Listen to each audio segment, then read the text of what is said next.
Today, we consider a topic that is probably confronting for many of us. When you hear the words fats and oils, we immediately think of French fries, potato crisps, cheesy pizzas, onion rings, burgers and donuts. Foods that taste great and that we like to eat. But though they are tasty, we're often reminded that they really aren't good for our health. And that's because they tend to be high in calories, fat, salt, and are called refined carbs. The whole matter of fats and oils can be very confusing and raises some important questions. If fats and oils are said to be bad for you, why do we need fats and oils in our diet? Are there good and bad fats? What does the term saturated or unsaturated fats mean? And so, what's the truth about fats and oils in our diet? Well, we need some help to find these answers. So join me as we meet Dr. Delia McCabe, a nutritional neuroscientist whose research specialises in how the food we eat affects the way our brain functions. And in particular, we're going to look at the important topic of fats and oils. Are they good for us? And what effect do they have on our brains?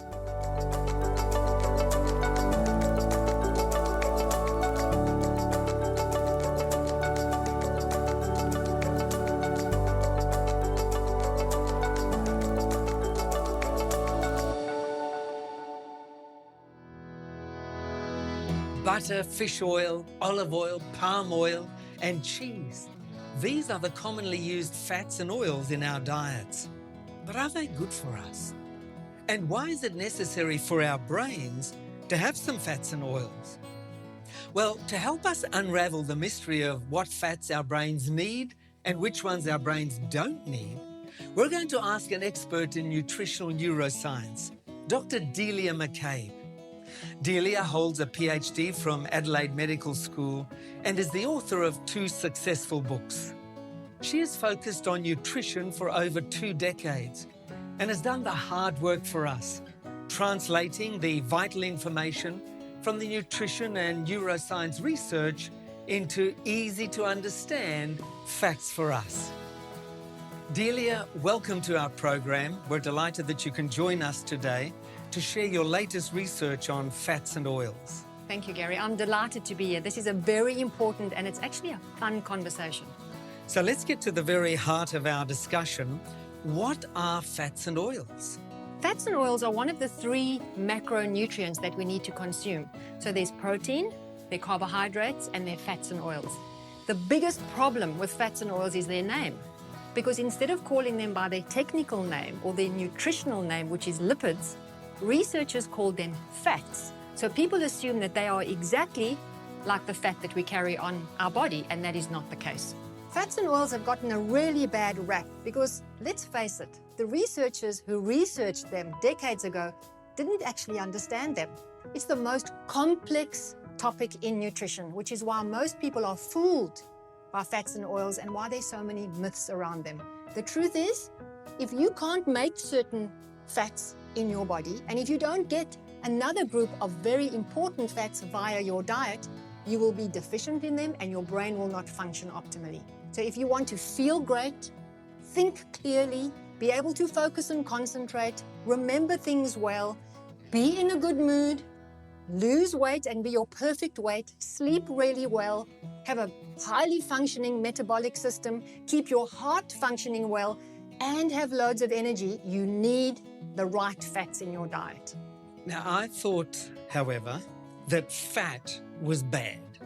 Well, this is why this is such a complex conversation, Gary, because most people don't have a history in biochemistry. And that's me. Well, that's why so many people have become confused. So let's really make it simple. We've got saturated fats, which are plant forms and animal forms. Within saturated fat. Yes, within that category. 2 divisions. Yes, and within monounsaturated fats, we have what most people think about is olive oil, and we've got pecan nuts, cashew nuts, macadamias, and so on.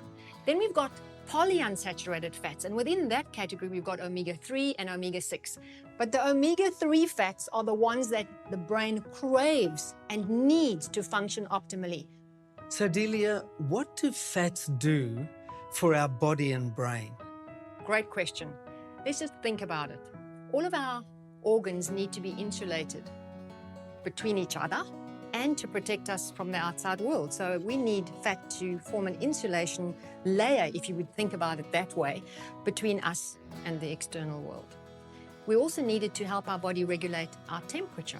And there are a lot of other things that fats do in the body. But in the brain, they've got a very important role to play. And once again, let's just think about how our brain operates. You know, we live in this world and we're exposed to different situations and different information and different people all the time. And our brain has to be responding in a very flexible and malleable way. Very quickly, it needs to respond. Now, the fats that are used in the brain, and in the previous session, we spoke about 60% of the dry weight of the brain being made up of fat. That fat is very, very important to keep our neurons communicating well with each other and to keep the messengers, the neurotransmitters, working well so that they can communicate well with each other, the cells. The brain structure and its function rely very, very heavily on how the neurons work. And within each of those neurons, we need the right kinds of fats around the little organelles in the neuron and in the neuronal, what we call membrane. So if that membrane is made up of the right kinds of fats, guess what? The brain functions beautifully. Neurotransmitters work beautifully, the connections work, and we are able to focus and concentrate, learn, remember, and we also stay in a good mood. So these fats are critically important for brain function. But if it's a particular kind of fat, it stops the communication from working really well. But if it's a different kind of fat, it works extremely well. Something really important to keep in mind is that the brain is the greediest organ that we own. It really uses an enormous amount of energy, and it's very sophisticated and sensitive to what we consume. So we need to make sure that there are enough nutrients available for it to do all the things it needs to do. And we mentioned the neuronal membrane. It needs to be made of the right kinds of fat so that its structure works really well, so that it can communicate with its neighbors, with its fellow neurons really well. Then we need to make sure it's got enough energy because it's so energy hungry. And that energy is required 24/7. Even when you're sleeping, your brain is using energy. And you know, it has no place to store energy. You know, we store energy on our body as fat, but the brain needs a consistent and stable supply of that energy to keep functioning really well. And to be able to make the messengers, neurotransmitters, specific nutrients are required for their synthesis. So when our diet isn't full of these kinds of foods, for example, things like flax seeds, hemp seeds, chia seeds, things like walnuts, almonds, all of these contain wonderful fats that the brain actually craves and the brain needs to function optimally. You see, the wonderful thing about these foods, Gary, is that they don't just contain only one nutrient. They contain a whole lot of other nutrients. So we've got great fat in the walnuts, for example, but we've also got vitamin E, which is a potent antioxidant. Chia seeds contain great amounts of omega-3. Hemp seeds contain omega-3 and omega-6, and flax seeds are full of omega-3 as well. So all of those fats are really, really critical for brain function to be optimized. You see, the bottom line is, Gary, that it's the molecular structure of these fats that make them so potent and so critically important in the brain. The brain is the most energy-hungry organ, and it's also an organ that runs on electricity and chemicals.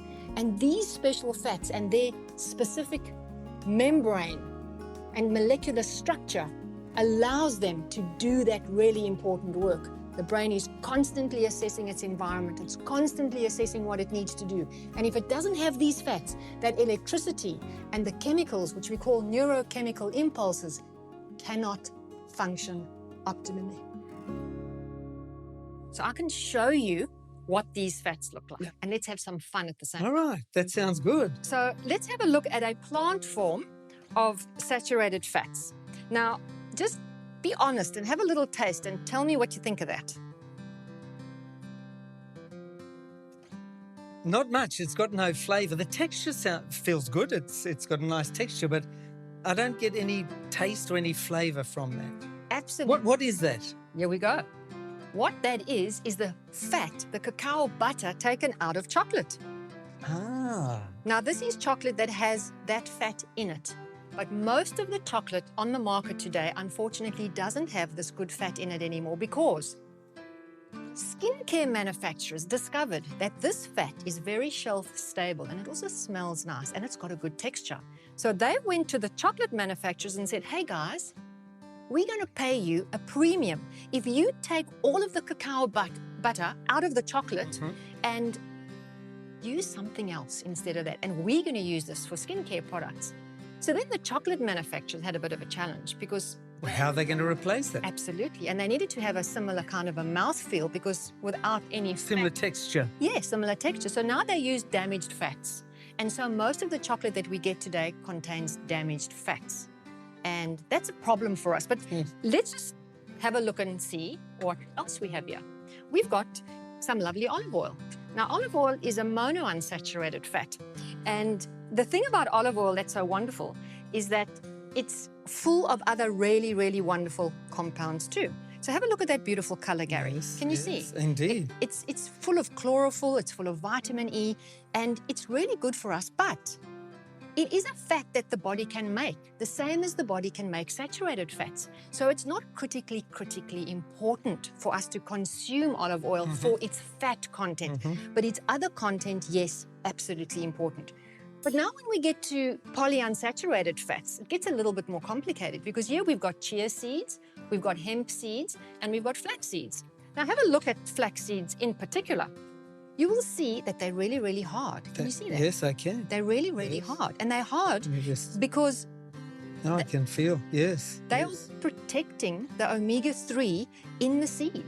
So the minute you crush that seed, and unfortunately, most of the products that people consume today have already crushed flax seeds, or the flaxseed oil has been damaged, then that delicate omega-3 starts degrading.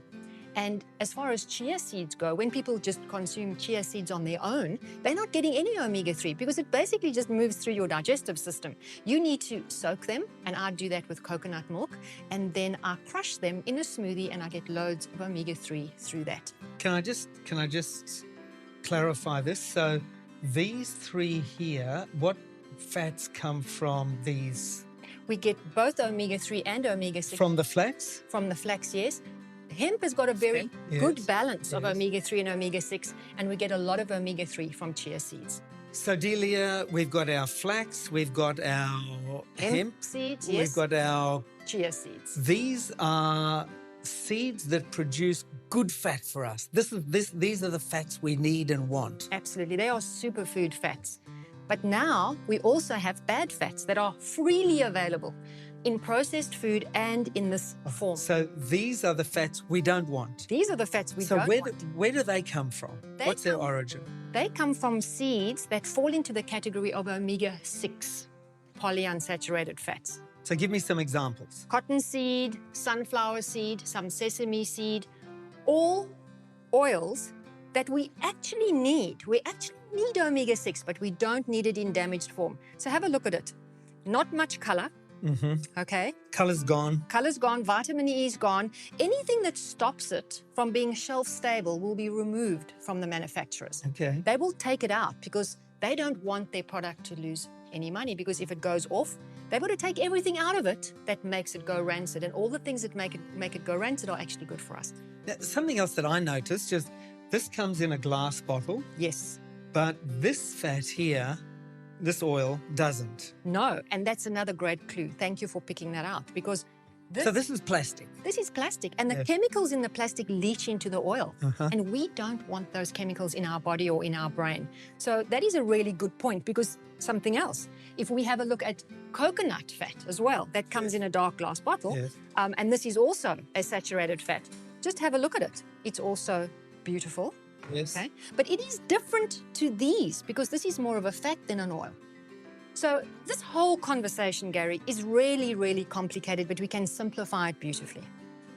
If we focus on the seeds that contain both omega-3 and omega-6, we never ever touch anything that is either cooked in oil that comes out of plastic which means all processed foods, or use it to cook our foods in, will be great. Glass, organic, solid, in terms of what it looks like and in terms of where it comes from. Seeds, crush them just before you eat them. And then you make sure that you have a wonderful, wonderful mixture of the right kinds of fats. And, you know, if you want to eat more saturated fats, so say you want to eat more cheese and butter, which we don't have our examples here, but if you want to eat a bit more chocolate, then all you need to do is just move more, because saturated fats are a great source of energy. These fats are used for very, very important processes in the body and the brain.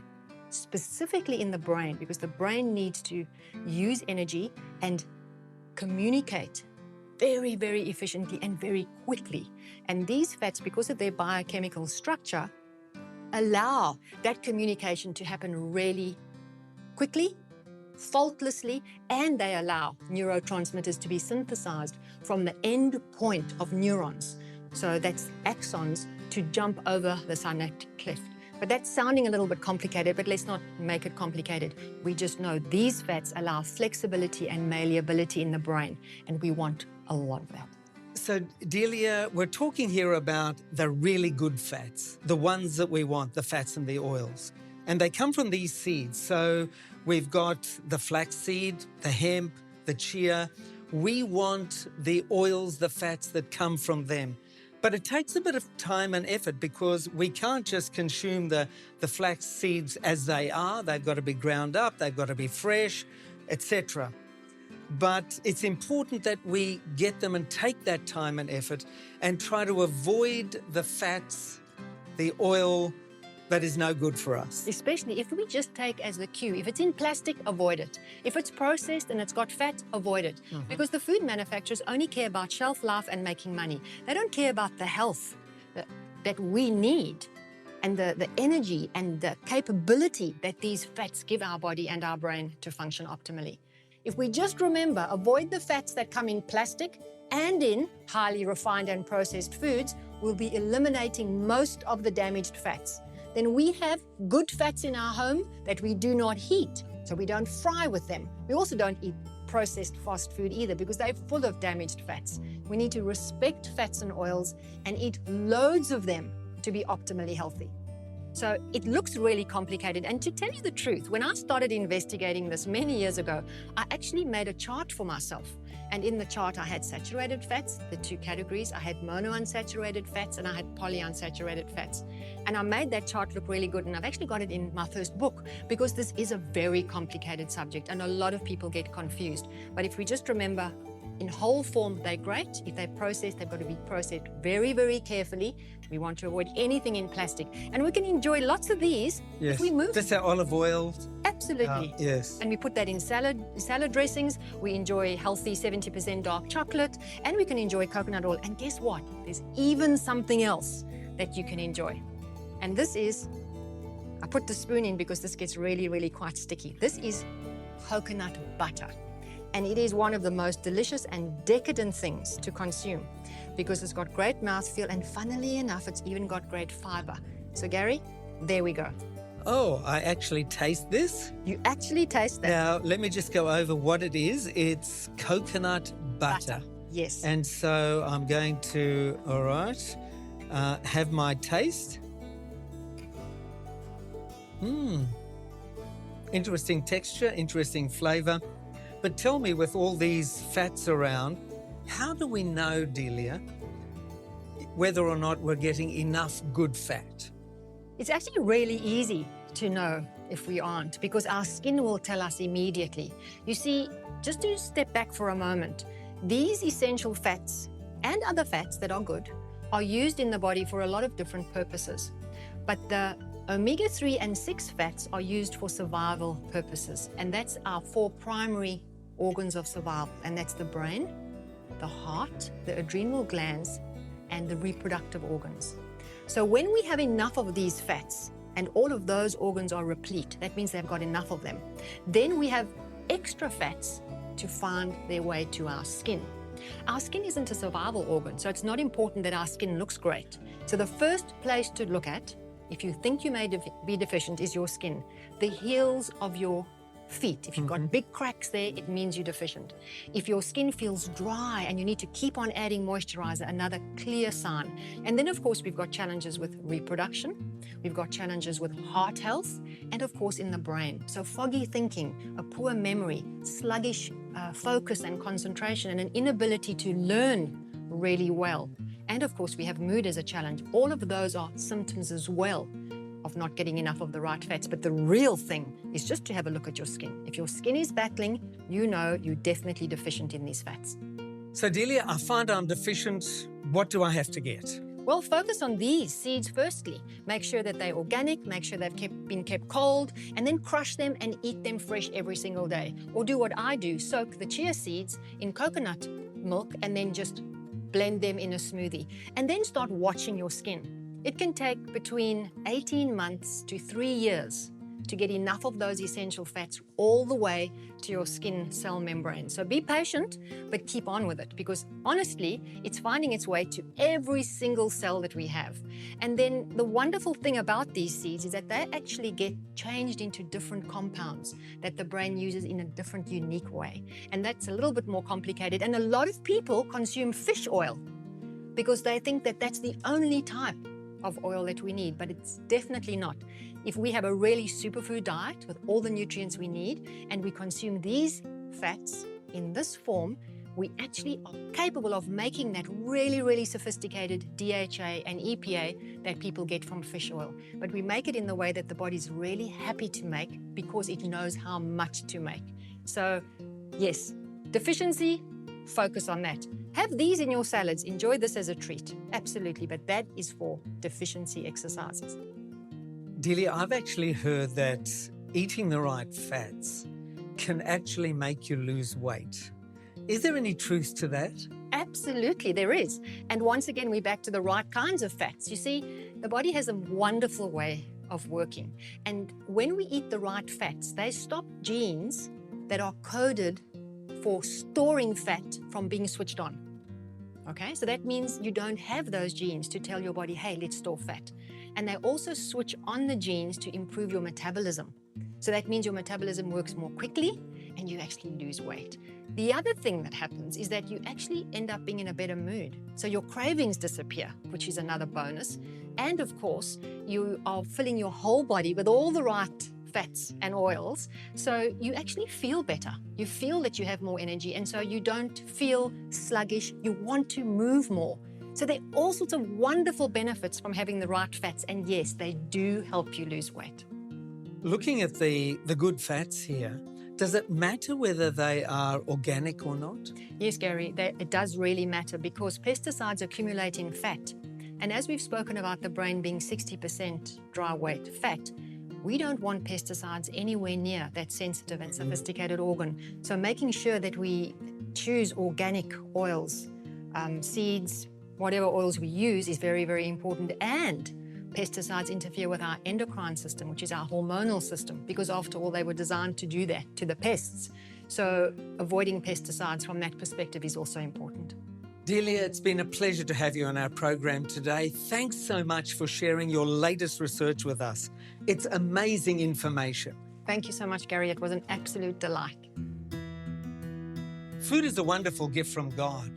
We use it to celebrate important occasions, to mourn a friend or loved one, to entertain, to give us energy, to share love, to show hospitality, and to care for others in tangible ways. We all need food. It's essential to our bodies and brains. And from the beginning of this world, God gave us the very best foods to eat, nutrient-rich plant foods.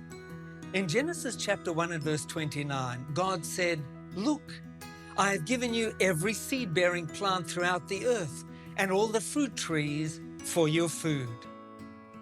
If this was his original plan, then we would be wise to follow God's advice by eating plenty of plant-based foods or superfoods. That's fruits, veggies, nuts, seeds, whole grains and legumes, including the right fats. If we are wanting to honor God in our food and drink choices, then it will not only bring a change of heart, but it will also change our choices. So whether you eat or drink, whatever you do, do it all to the glory of God. God made our bodies and our brains, and He provides the very best foods to keep them in tip-top condition. What if when we sat down to eat, we did it with a heart of gratitude for the plate of food we have, knowing that eating healthy food is the best way to care for the gift of the marvelous body God has given us? If you would like to find out more about how the fats and oils affect our brains and our ability to think and concentrate, then I'd like to recommend the free gift we have for all our Incredible Journey viewers today. It's the booklet, Busting Myths About Fats and Oils. This booklet will share with you the amazing insights about how fats and oils are good for our brain, and will also include some plant-based recipes for you to try. This booklet is our gift to you and is absolutely free. So make the most of this wonderful opportunity to receive this amazing gift today. Phone or text 0436 333 555 in Australia or 020 422 2042 in New Zealand, or 770 800 0266 in the United States, or visit our website tij.tv, or simply scan the QR code on your screen and we'll send you today's free offer totally free of charge and with no obligation. You can also write to us at GPO Box 274 Sydney, New South Wales 2001, Australia, or PO Box 76673 Manukau, Auckland 2241, New Zealand, or PO Box 888717 Atlanta, Georgia 30356 USA. You can also email us at info@tij.tv. Don't delay. Call or text us now. If you've enjoyed our journey into the world of nutritional neuroscience and how our brains need the right fats and oils to function well, then be sure to join us again next week when we will share another of life's journeys together. Until then, let's pray to the great God who provides the foods we need. Dear Heavenly Father, thank you for the bountiful foods you have created for us to eat. We thank you for providing for our needs, both physical and mental. Please bless us with good health and wise decisions. We ask these things in Jesus' name. Amen.